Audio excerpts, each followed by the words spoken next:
Selamat berjumpa siswa sekolah teknologi menengah dimanapun kalian berada. Topik yang akan kita bahas kali ini adalah tentang transmisi otomatis.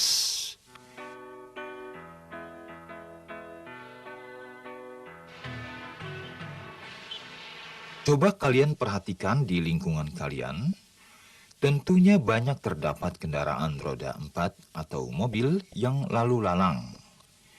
Kendaraan-kendaraan itu terdiri dari berbagai merek dan tipe. Ada mobil yang menggunakan transmisi biasa, tetapi ada pula yang menggunakan transmisi otomatis.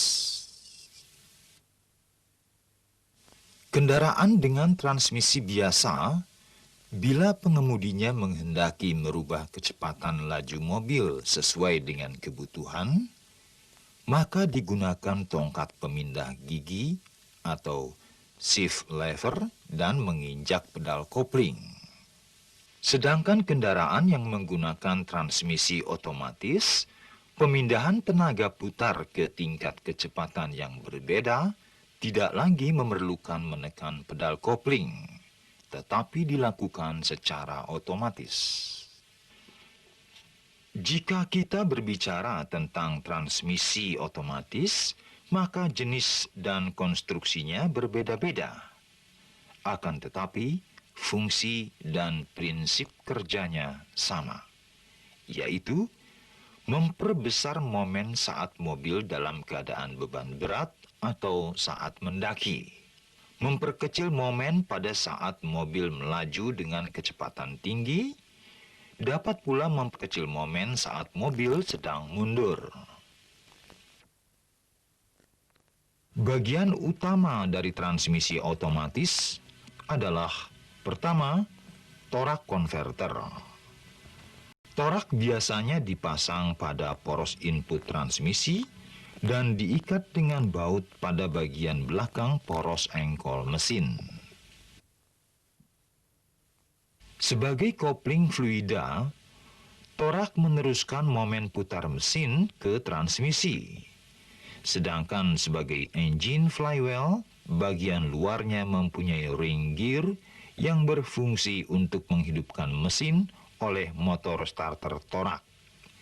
Juga menggerakkan pompa oli dan hidrolik control system. Planetary gear set letaknya berada di dalam rumah transmisi. Planetary gear set ini berfungsi untuk merubah putaran atau gear ratio poros output ke final drive unit. Planetary gear set ini terdiri dari sebuah gigi matahari atau sun gear, beberapa gigi planet pinion, planetary pinion gear, pembawa gigi pinion planet, planetary pinion carrier, dan sebuah gigi ring gear.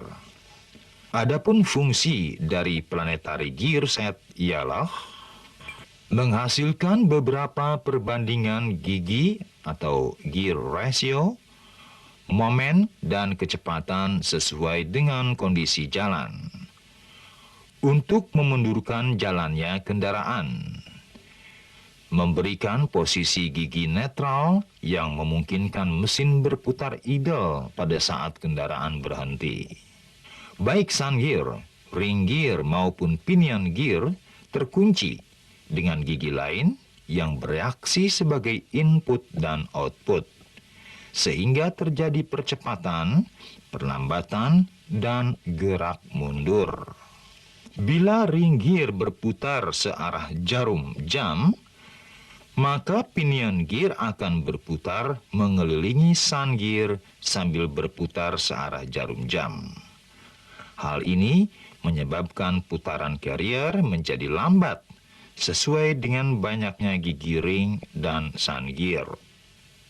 Apabila carrier berputar searah jarum jam, pinion gear akan berputar mengelilingi sun gear sambil berputar searah jarum jam. Hal ini menyebabkan putaran ring gear menjadi cepat sesuai dengan jumlah gigi ring gear dan sun gear. Jadi berlawanan dengan perlambatan tadi. Gerakan mundur dapat terjadi apabila sang gear berputar searah jarum jam. Pinion gear yang terikat pada carrier akan berputar berlawanan arah jarum jam dan mengakibatkan ring gear yang berputar berlawanan dengan jarum jam. Para siswa, komponen berikutnya adalah peralatan rem transmisi otomatis. Rem adalah pemegang salah satu komponen planetary gear set.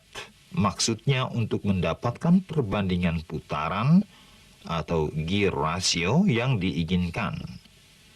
Rem ini dioperasikan oleh tekanan hidrolik. Rem ada dua macam, yaitu pertama, jenis plat-plat kopling basah atau wet multiple disc brake. Plat-plat kopling dan porongan tersusun satu sama lain pada rumahnya. Plat-plat kopling ini mempunyai fungsi memutus dan menghubungkan putaran melalui penekanan hidrolik ke salah satu komponen planetary gear set.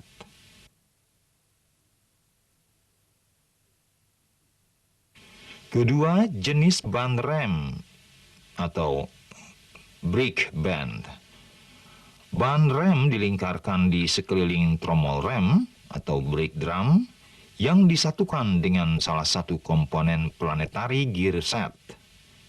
Cara kerja plat-plat kopling basah atau wet multiple disc brake adalah sebagai berikut. Pada saat tekanan minyak atau hidrolik diberikan ke piston silinder, maka piston bergerak di dalam silinder dan mendorong disk dan plat untuk saling berhubungan. Karena gerakan tersebut timbul gaya gesekan antara disk dan plate, sehingga carrier terkunci dengan transmisi case. Jika tekanan hidrolik dikeluarkan dari silinder, maka piston kembali ke posisinya semula oleh pegas pengembali dan mengakibatkan rem bebas. Cara kerja brake band. Tekanan hidrolik bekerja pada piston, bergerak ke kiri di dalam piston silinder, kemudian menekan outer spring. Piston rod bergerak ke kiri mendorong salah satu ujung brake band. Ujung brake band yang lain diikatkan dengan transmisi case. Maka diameter brake band mengecil dan mengikat drum sehingga tidak dapat bergerak.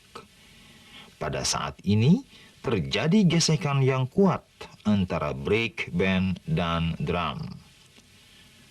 Saat tekanan hidrolik dikeluarkan dari silinder, piston dan piston rod terdorong kembali karena kekuatan outer spring, sehingga drum terlepas dari brake drum. Komponen berikut yaitu hydraulic control unit. Komponen ini terdiri dari oil pan dan pompa oli. Hydraulic control unit ini berfungsi untuk mengubah beban mesin dan kecepatan kendaraan menjadi hydraulic signal.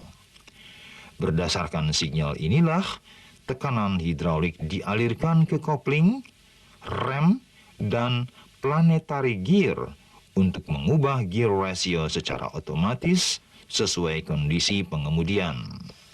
Pada komponen manual linkage, transmisi otomatis melakukan upshift dan downshift secara otomatis. Bentuk dan kondisi linkage yang dioperasikan secara manual ini ada dua macam. Pertama, selection lever dan kabel linkage mempunyai shift lever seperti transmisi manual. Alat ini dihubungkan dengan transmisi melalui kabel atau linkage, sehingga pengemudi dapat menggerakkan shift selector lever untuk kecepatan maju, mundur, netral, dan parkir. Pada kebanyakan transmisi otomatis, untuk kecepatan maju terdiri dari 3 tingkat. D atau drive, 2 atau second, L atau low.